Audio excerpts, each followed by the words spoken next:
সমবেত হোৱা আমাৰ ব্যাখ্যাকাৰ সত্য জগতখনীয়া বাপৰ প্ৰমুখে ভাগৱতী ৰায় আমি শ্ৰীমন্ত শংকৰদেৱ সংঘ আমাৰ সংজ্ঞা সন্মিলিত ভাষাত যি শ্ৰীমন্ত শংকৰদেৱৰ 576 সংখ্যক আবিৰ্ভাৱ মহোৎসৱ উদযাপন কৰিবলৈ লৈছিলে।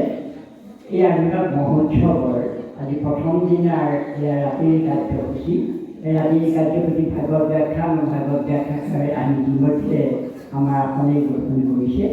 আমি আপোনালোকক মাটি পাৰ্থি আনি আজি এই পবিত্ৰ দিনত যেনেধৰণে আগৰ অভ্যৰ্থনা বাইকে বচনে আপোনালোকক সন্তুষ্ট কৰিব লাগিছিল তেনেকৈ সন্তুষ্ট কৰিব নোৱাৰোঁ। গতিকে আপোনালোকক নিজ গুণে নিজে সন্তুষ্ট হোৱাৰ অৰ্থে আমি এটাকি মহাপুৰুষে বাণী আপোনালোকৰ ওচৰত সেৱা কৰিছোঁ।